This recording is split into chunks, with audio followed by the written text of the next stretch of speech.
Como le decía, estamos llegando al final de la carta de Pablo a los romanos, donde en el capítulo 16 comienza a saludar y a hacer unas recomendaciones finales.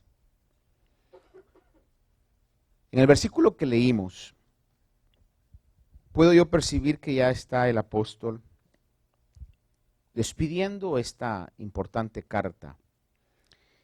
Y dice que ha escrito con atrevimiento sobre algunas cosas para que la iglesia que estaba en Roma las recordara otra vez. Y dice, por la gracia de Dios que me fue dada. Es importante recordar lo que Dios enseña en su palabra. Le repito eso. Es importante recordar lo que Dios enseña en su palabra. Hay muchas cosas que nosotros las sabemos, pero con el tiempo, con las situaciones diarias, con las formas de pensamiento que hay en el mundo, pueden nublarse, pueden desviarse o hasta pueden olvidarse. Por eso es que Dios ha preservado su palabra. Por eso Dios nos da su palabra para que tengamos acceso y que podamos todos tener una disciplina personal de meditar en su palabra. Salmo 1, que la gran mayoría de nosotros lo sabemos, dice en el versículo 2, que es bienaventurado aquel que en la ley del Señor está su deleite y en su ley medita de día y de noche. Lo que está diciendo es, bienaventurado aquel que tiene una constante meditación en la ley de Dios. El error que usted y yo podemos tener es decir, esa palabra ya la sé, ese libro ya lo leí, ese capítulo ya lo leí. Y no seguir el consejo de los apóstoles, que ellos decían que era importante recordar la palabra de Dios. Espero que usted abra su corazón a esto, porque es muy importante recordar la palabra de Dios. Segunda de Pedro, capítulo 1, verso 12, dice, no el apóstol Pablo ahora, sino que es el apóstol Pedro, dice, por tanto, siempre estaré listo para recordaros estas cosas, aunque vosotros ya las sabéis y habéis sido confirmados en la verdad que está presente en vosotros. Miren las palabras que se utilizan. Dice de que era necesario recordar estas cosas. Dice, aunque vosotros ya las sabéis. Por eso le digo que hay cosas que ya se saben, pero con el tiempo se nublan. Y hay que recordarlas, hay que desempolvarlas, hay que tenerlas frescas en nuestra vida. Pablo también en este trozo que leímos, él habla y dice de que su ministerio se había dirigido o era enfocado a los gentiles.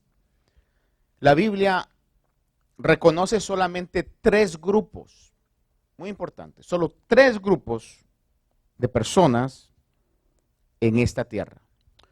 Uno es los judíos, otro es los gentiles, y el otro es la iglesia de Cristo.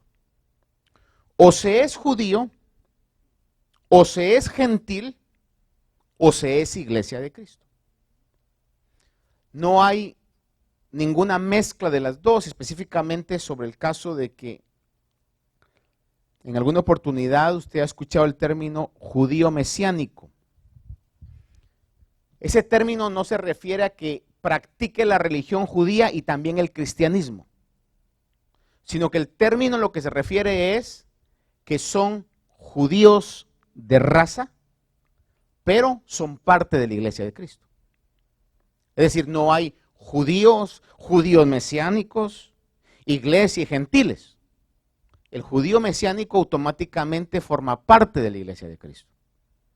Y el que no lo es, o el que no es parte de la iglesia de Cristo, aunque sea judío, no es iglesia de Cristo, él es judío por la religión que practica, que hoy la palabra de Dios dice que la ley o el mensaje de la ley realmente ha quedado atrás, no es para nosotros. El Espíritu Santo de Dios hoy actúa a través de la gracia de Dios, donde no por practicar el judaísmo se alcanza la salvación, sino que hoy lo que el Señor habla es que es única y exclusivamente a través del mensaje de gracia, a través del sacrificio de Cristo. Pablo fue enviado, aunque él era judío, fue enviado a los gentiles. Eso en la palabra del Señor está claramente establecido. Romanos 11:13 dice: pero a vosotros hablo gentiles, está hablando el apóstol Pablo, obviamente. Dice, entonces, puesto que yo soy apóstol de los gentiles, honro mi ministerio. Claramente, Pablo sabía que su apostolado, su envío, ¿qué es lo que quiere decir apóstol? Enviado. Su envío era a la gentilidad. No era al pueblo judío, era a la gentilidad. Los demás apóstoles, desde Pedro, Tomás, menos Judas, por supuesto, porque se ahorcó, fueron enviados a ministrar al pueblo judío, aquellos que estaban en Jerusalén y aquellos que habían salido de Jerusalén, era su ministerio. Sin embargo, Pablo específicamente sabía que su ministerio estaba para la gentilidad, aunque su corazón, anímicamente él quisiera, porque sufría por el pueblo judío, porque él era judío, pero lo enviaron en la voluntad y el plan de Dios a ministrar a los gentiles, a todos aquellos de lengua extraña, de costumbres extrañas, que vivían en el mundo de ese tiempo. Hechos 9:15 lo recalca y dice, pero el Señor le dijo, ve, aquí está relatando la conversión de Pablo, que antes se llamaba Saulo, como usted lo sabe. Dice, pero el Señor le dijo, ve, porque Él me es instrumento escogido para llevar mi nombre en presencia de los gentiles, de los reyes y de los hijos de Israel. Cuando el Señor está enviando a Ananías, le dice, ve, ora por este hombre porque me es instrumento escogido para llevar mi nombre en presencia de los gentiles. Es decir que la palabra de Dios claramente nos deja saber que Pablo fue asignado a los gentiles. Y eso es muy importante, que nosotros entendamos esto en la aplicación que tiene para nuestras vidas hoy. Usted y yo no somos Pablo, no somos Pedro, no somos Tomás, no somos Juan, pero usted es lo que es. Y Dios lo salvó porque tiene un propósito con la vida de cada uno de ustedes. Tiene un propósito con mi vida, tiene un propósito con cada uno de ustedes. Y le conviene entenderlo, y le conviene aceptarlo, y le conviene enfocarse, porque el tiempo pasa. Podemos llegar a un momento en decir, hubiera hecho, hubiera actuado, pero cuando el tiempo ha pasado puede ser demasiado tarde. Escúcheme esto. El otro día estaba escuchando esto y me recordé de la ilustración.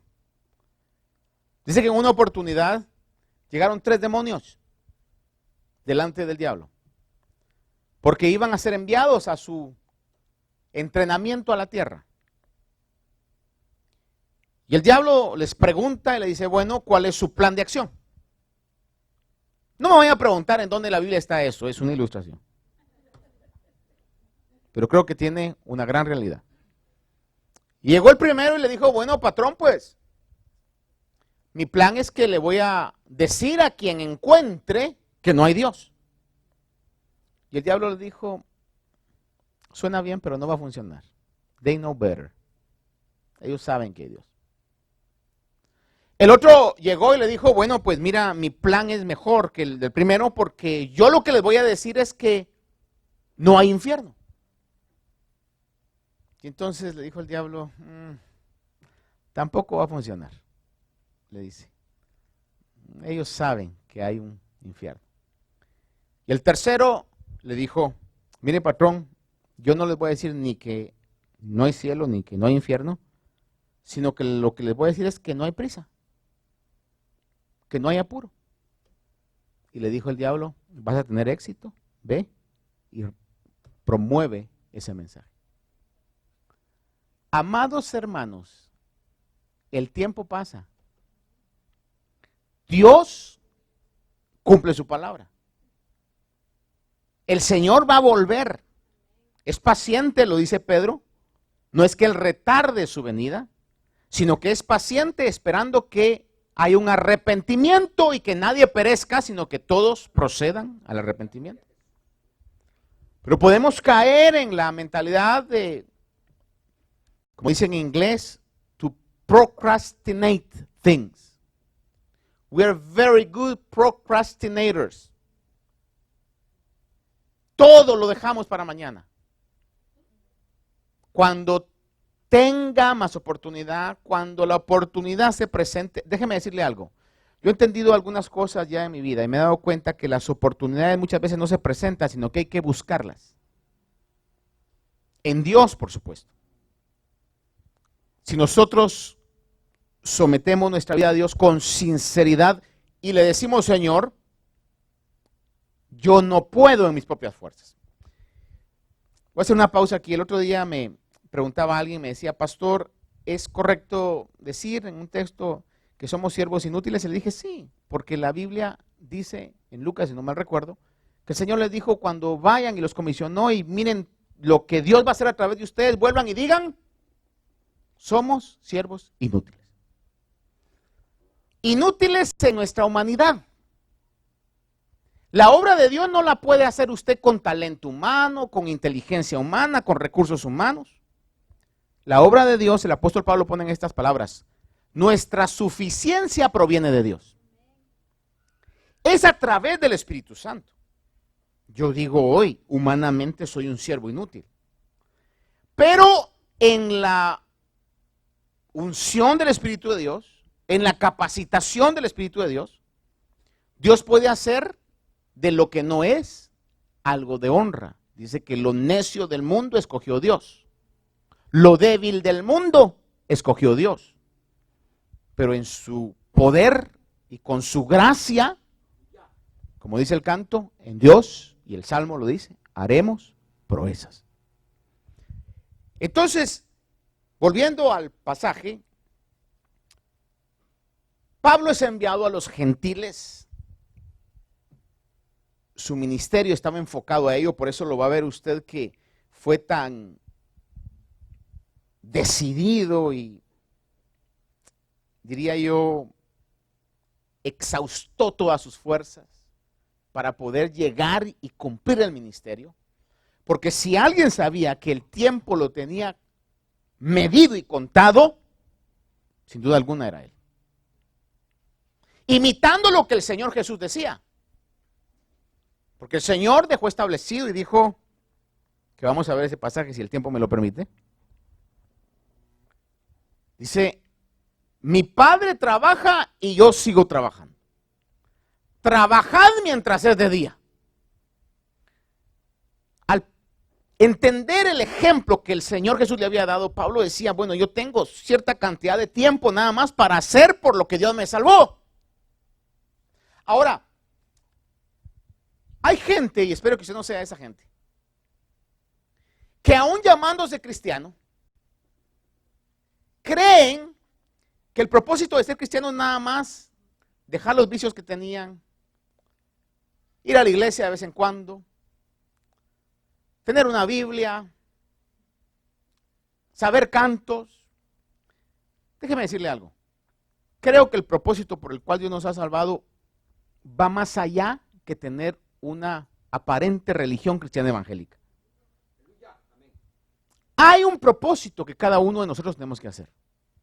No todos ustedes van a predicar como yo predico, o alguien más predique, o va a tocar, o va a cantar. No todos ustedes lo van a hacer. No podemos ser imitadores. Mire, una imitación, por más bueno que sea, sigue siendo imitación. ¿Por qué queremos imitar? Cuando si encontráramos nuestra verdadera identidad espiritual, seríamos instrumentos originales en las manos de Dios. Cada uno de nosotros tiene una función y un propósito que desarrollar. Time is running out. You better understand that. You better accept that. You better commit yourself to that. Now, not tomorrow. Now. And forgive me if I raise my voice. Pero me hablo a mí mismo. Ahora. No para el mes entrante. Ahora tiene que ser. Tenemos que despertar a esa realidad. Señor, ¿por qué me salvaste? ¿Hay algo que tenga que hacer en esta vida? ¿Hay un propósito que tenga que desarrollar? Señor, yo no soy Pablo, no soy Pedro, no, yo tampoco lo soy. Pero estoy convencido que hay algo que tenemos que hacer. Y como dice en el libro de Efesios o la carta a los Efesios, es hora de despertar del sueño porque la venida del Señor está más cerca que cuando creímos. ¿Cuántos creen eso? Si no lo cree, está en grave problema porque eso lo dice la Biblia.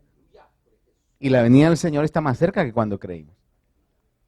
Y hay un propósito que tenemos que realizar. Pablo sabía muy bien eso y por eso desgastó su vida en el mensaje del Evangelio de los Gentiles.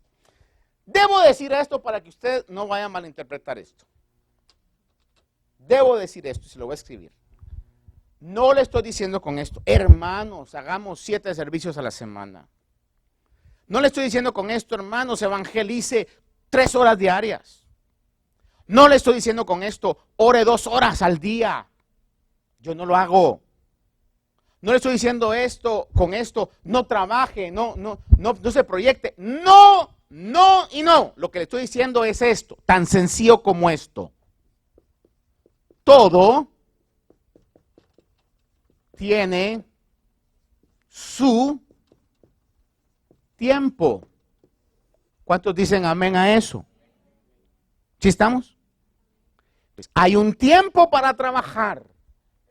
Hay un tiempo para divertirse.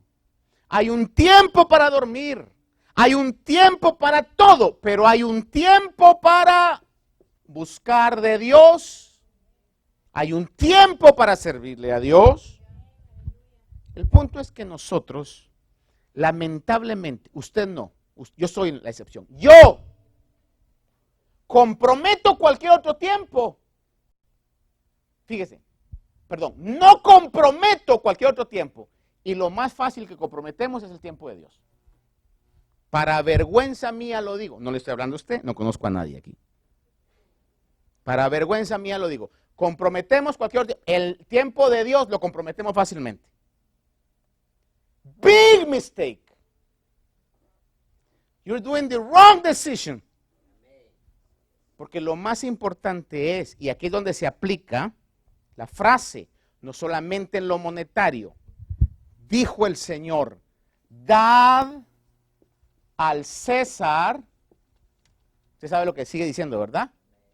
Lo que es del César, y a Dios, ¿qué? Tiempo. Lo que le he dicho en los 2 últimos mensajes ahí en Bohemia. Tenemos tiempo, tenemos recursos y tenemos habilidades. ¿A quién se las está dando? Just ask yourself, who's benefiting of your time, resources, and abilities? ¿Quién se está beneficiando de eso? ¿Dios o nosotros mismos? Como dijo alguien ahí, tenía que decirse y se dijo. Alguien la otra vez oí esa frase y me gustó. Pablo tenía estaba entendidísimo sobre esto. Sabía lo que era, lo que había sido. Por eso podemos ver el espíritu que tuvo para poder aprovechar cualquier oportunidad. No me recuerdo ahorita el pasaje, en una de sus cartas habla, dice, oren por mí, porque se me ha abierto una puerta para la predicación del Evangelio. Cualquiera podría entender, wow, se le ha abierto una puerta, pastor, entonces todo va a ser fácil. No, y Pablo dice, y son muchos los adversarios. Es decir, que él no se retraía. He wasn't backing out from the opportunity in the spite of the enemies. Fuéramos nosotros, yo creo que no es de Dios, porque si fuera de Dios no hubiera oposición. Yo creo que no es de Dios porque cuando las cosas son de Dios todo sale fácil. Entonces Pablo estaba mal. Porque ahí dice, se me ha abierto una puerta para la predicación y son muchos los adversarios. Lo más importante es estar en una conexión con Dios, saber que somos siervos de Dios y saber que vamos a necesitar el poder de Dios. Lo voy a decir despacio porque lo digo muy rápido. Vamos a necesitar el poder de Dios porque van a haber enemigos. Si no hubieran enemigos, ¿para qué necesitamos poder? ¿No se le hace a usted una lógica a eso? ¿Dice o no dice la Biblia? Dios da fuerzas ¿a quién? Al cansado. Renueva las fuerzas del que no las tiene. Pero a veces yo le he dicho, Señor, renuévame. ¿Que te renueve qué si no has gastado nada? Es decir, por eso vemos lo tremendo del impacto del ministerio del apóstol Pablo, porque se desgastó a sí mismo. Él lo dijo en estas palabras: aunque mi cuerpo físico se vaya desgastando, el interno se renueva día con día. Entonces, mire, no pierda esto. Todo tiene su tiempo. No nos desequilibremos, pero todo tiene su tiempo. Y conforme vemos en la palabra del Señor, si estamos bien en línea con Dios, todo lo que hagamos, como la Biblia dice, debemos hacerlo para glorificar a Dios, nos va a ir mejor cada vez si entendemos ese principio. Ahora, volviendo a la palabra entonces, entendemos en el pasaje que leímos que Pablo ministró a los gentiles y dice que él quería presentarlos como una ofrenda santificada por el Espíritu Santo. Esto es muy importante. Una ofrenda santificada por el Espíritu Santo. A ver, ¿qué quiere decir santo? Apartado. ¿Sí? Allá dijo hermana Marisol, puro, ¿verdad? Pero más que eso es apartado. Santo quiere decir apartado. Entonces, si yo pongo la palabra santificación, sabiendo que santo es apartado, la palabra santificación, diría yo, no existe esa palabra, pero es apartación. Es decir, nuestra santificación es un proceso donde Dios nos está apartando, nos está poniendo en una posición distinta y aparte del mundo. Y eso es a través del Espíritu Santo. Muy importante esto y se lo recuerdo. No vamos a cambiar a través de regaños. No vamos a cambiar a través de presiones. No vamos a cambiar a través de estar vigilando y ponernos unos a otros un compromiso detectivesco. No vamos a cambiar. Es más, la religión o las religiones que practican eso podrán limitar las acciones, pero no pueden cambiar las intenciones. El judaísmo parecían, y el Señor se lo dijo a los fariseos, por fuera se miran muy santos, se visten como santos, caminan como santos, hablan como santos, oran como santos, pero por dentro, si la gente los pudiera ver, digo a los fariseos, ¿verdad? Se darían cuenta que son como sepulcros blanqueados, llenos de toda avaricia y de toda contaminación. Sin embargo, ellos eran los maestros de la ley. Les gustaban que le llamaran padres. Aunque el Señor claramente ha dicho en su palabra, no llaméis a padre a nadie en la tierra, porque solamente uno es padre. Pero a ellos les gustaba eso. Y entonces practicaban una religión de freno externo.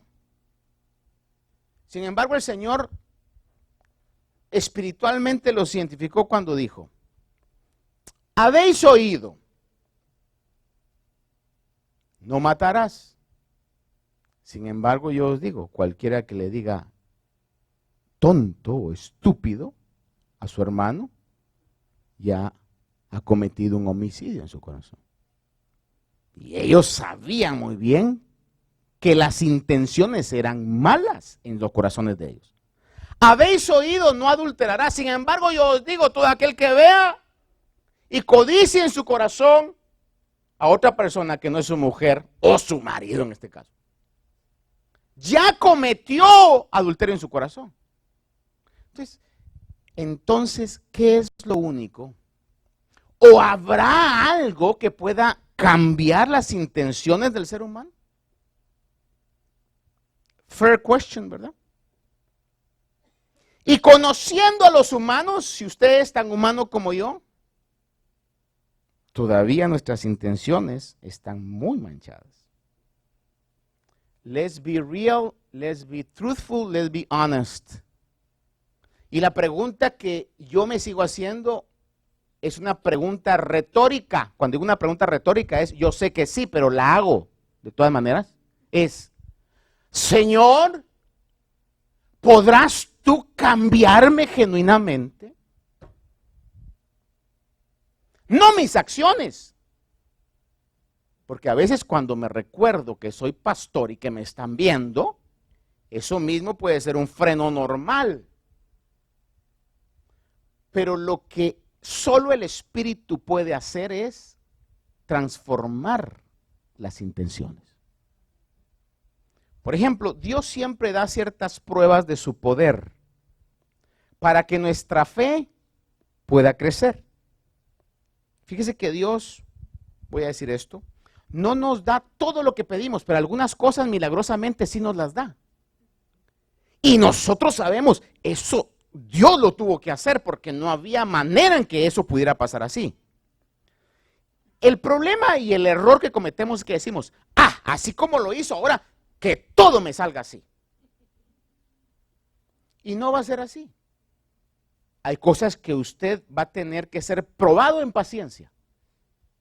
Va a tener que ser probado en constancia. Va a tener que ser probado en fe. Pero le preguntamos, pero Señor, ¿por qué pasó eso tan rápido? Para que te des cuenta que sí puedo.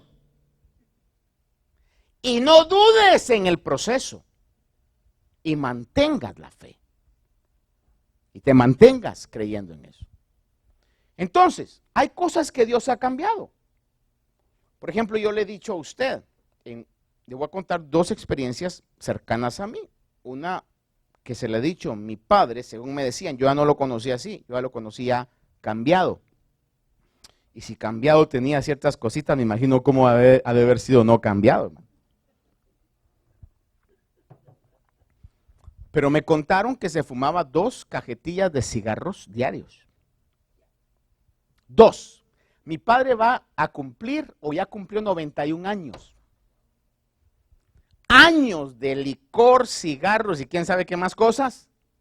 Hermano, el hombre es un milagro que ha llegado a los 60 y llega a los 90, hermano. Pero de la noche a la mañana no necesitó 6 steps, no necesitó chicles, no necesitó parches. De la noche a la mañana, no más cigarrillos. Eso solo Dios lo puede hacer. Y no era que ha llegado, ayúdame a su esposa, a mi mamá, ¿verdad? Ayúdame porque mira, estoy peleando contra el intoxicación. No, dice que fue una cosa instantánea, hermano. En el caso personal, a mí me llevaron a la iglesia y tuve experiencias con Dios desde pequeño. Y me recuerdo que una de las primeras experiencias que tuve, estando yo muy pequeño, me cambió en algo que solamente Dios podía hacer. Porque tenía un lenguaje, era súper mal hablado. I curse a lot. De 10 palabras literalmente decía 6 malas. Como de 6 o 7 años, hermano. Pero mal habladísimo. Y cuando tuve la primera experiencia que yo recuerdo con el Espíritu Santo de Dios, de la noche a la mañana, literalmente en ese instante, dejé de hablar malas palabras. Solo Dios lo puede hacer. He tenido otro tipo de experiencias que estoy convencido que solamente Dios lo podía hacer. Pero le pregunto hoy al Señor, ¿por qué hoy no me puedes quitar esas cosas como me quitaste la lengua horrible que tenía? O esas cosas que tú y yo sabemos que tenía y que me las quitaste así. Y lo que Dios me dice es, ten fe, esfuérzate, mantente creyendo, pelea la batalla. Yo lo puedo hacer. Por eso le digo que es la pregunta retórica. Yo le digo al Señor, Señor, ¿será que puedes tú hacerlo? Sabiendo que sí lo puede hacer. Y es el único que lo puede hacer. Y es a través la santificación. Sanctification is through the Spirit of God. No es a través de reglas y de ¿qué le voy a decir yo? Imposiciones, rules and impositions. That's not the way. La Biblia claramente dice que es a través del Espíritu Santo de Dios. Por eso el apóstol dice, yo quiero presentarlos, dice, pero es a través del Espíritu Santo de Dios. Literalmente dice aquí en el pasaje 16, dice, para ser ministro de Cristo Jesús a los gentiles, ministrando a manera de sacerdote el Evangelio de Dios, a fin de que la ofrenda que hago de los gentiles sea aceptable, santificada. ¿Por qué? Santificada por el Espíritu Santo. Entonces, bíblicamente, ¿qué nos santifica? El Espíritu Santo de Dios. Por eso necesitamos creer eso, caminar sobre ello. Le voy a leer unos 4 pasajes aquí rápidamente. Juan 16:13 dice, pero cuando Él, el Espíritu de verdad venga, os guiará a toda verdad, porque no hablará de su propia cuenta, sino que hablará todo lo que oiga y os hará saber lo que habrá de venir. Dice que el Espíritu hablaría y recordaría toda la verdad. Primero de Juan 2, 20, 21 dice, pero vosotros tenéis la unción del Santo, el Espíritu Santo de Dios, una manera en que se conoce el Espíritu Santo de Dios, dice, pero vosotros tenéis la unción del Santo, y todos vosotros lo sabéis. No os he escrito porque ignoréis la verdad, sino porque la conocéis, y porque ninguna mentira procede de la verdad. El Espíritu dice que nos iba a guiar a toda la verdad. Dice que la unción del Santo, el Espíritu Santo de Dios también, es el que tenemos nosotros, que nos hace no ignorar la verdad. Juan 17:7 dice, santifícalos en la verdad. Vea esto, santifícalos, porque estamos hablando de santificación. Santifícalos, dice, en la verdad, y añade, tu palabra es verdad. Y el último en Juan 15:3 dice, vosotros ya estáis limpios por la palabra que os he hablado. Para ponérselo en este aspecto, la santificación que Dios está haciendo es separando, porque eso es separado, quiere decir santo. Nos está separando de una vida o de un mundo o del sistema sucio o corrompido. Bíblicamente dice que estamos viendo un tiempo y una generación torcida y perversa. Y nos está trasladando a un reino de limpieza. Dice la palabra del Señor que Él va a venir por una iglesia sin mancha. ¿Qué quiere decir eso? Limpia. Sin arruga, sin corrupción. Porque lamento decirle, pero las arrugas son símbolo de que nos estamos acabando. Sin mancha, sin arruga, ni cosa semejante. Entonces, ¿cómo nos está santificando el Espíritu de Dios? Amados hermanos, this is very important, es súper importante. Por eso es que le comencé diciendo, es necesario que recordemos la palabra de Dios. We all have to change our lifestyle. En lugar de estar invirtiendo, si se puede decir esto, tiempo en cosas que no edifican, deberíamos de invertir tiempo en recordar la palabra de Dios. Porque es la palabra de Dios, por medio del Espíritu Santo que tenemos dentro de nosotros, la que nos está limpiando de toda suciedad y de toda corrupción. En la medida en que yo tenga más de la palabra de Dios morando en mi vida, porque medito en ella, se va a hacer parte de mi ser. Romanos 12, se lo voy a recordar, capítulo 1 dice, Romanos 12:1 dice, os ruego por la misericordia de Dios que presentéis vuestros miembros en sacrificio vivo, santo, agradable a Dios, porque es vuestro culto racional, y no os adaptéis a este mundo, sino renovaos en el espíritu de vuestra mente. Entonces, porque ¿con qué medita usted? No, ¿qué está haciendo, pastor? Meditando con mis dedos. Aquí mis dedos están meditando. ¿Con qué meditamos? Con la mente. Por eso cuando habla el Señor dice que el primer mandamiento era amar al Señor con todo vuestro corazón, alma. El Marcos, si no estoy mal, habla y dice con toda vuestra mente también. Filipenses habla y dice todo lo que es digno, lo que es puro, lo que es de buena reputación. En esto meditad. Cuidemos mucho a qué le dedicamos nuestro tiempo. Porque el tiempo pasa. Recuérdese que en la ilustración el demonio que el diablo le dijo vas a triunfar es aquel que le dijo, les voy a decir que no hay prisa. Les voy a decir que tiene mucho tiempo todavía. Yo de un tiempo para atrás me he dado cuenta, I don't have too much time. I don't have many days left. Estoy tratando de no ser exagerado conmigo mismo, pero casi estoy contando las horas. Una menos. Hermano, y no soy pesimista, es la realidad. Es la realidad. O dígame usted, vea que cómo a los jóvenes no, los jóvenes están excluidos aquí. Voy a hablar jóvenes de 25 para abajo. Pero los que ya tienen 40 para arriba, ¿verdad que cómo se han tardado esos 40 años? Ha sido una eternidad, hermano. Parece que fue ayer. Y ya no tiene 30, ni 40. Y si usted como yo decimos 50, ya lo decimos hasta con un poquito de tristeza, hermano. O quizás alegría, ¿verdad? Porque el momento de nuestra redención de una u otra manera está más cerca. Eso debería ser.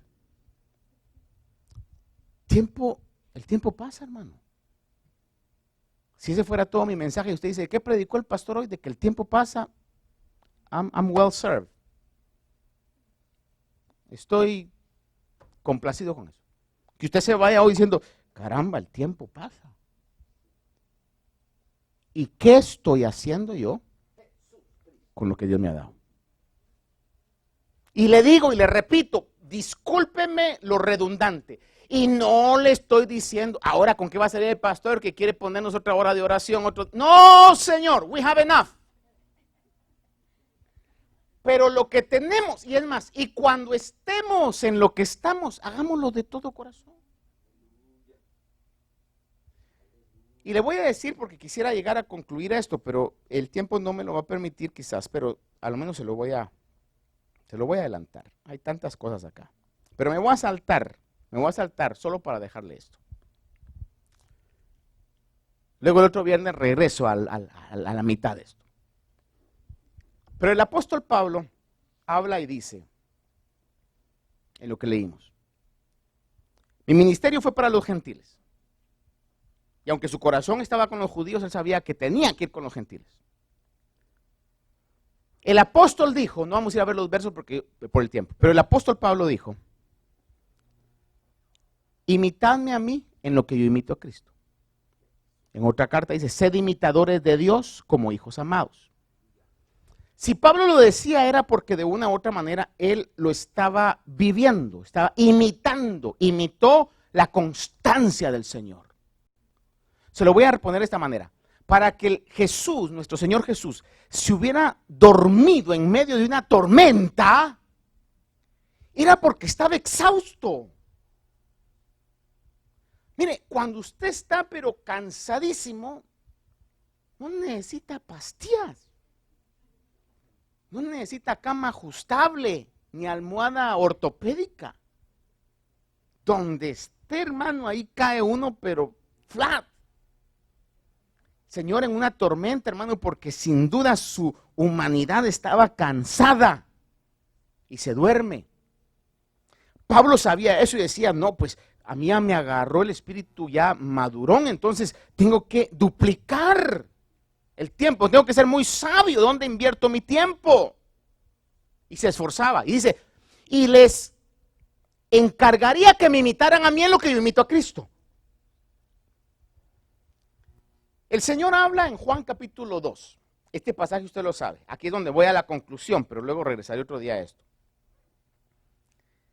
Y dice que iba a ir él a ir de, si no estoy mal yo, de Judea a Galilea, y le era necesario pasar por Samaria. Juan capítulo 4. Aquella famosa historia de la mujer samaritana.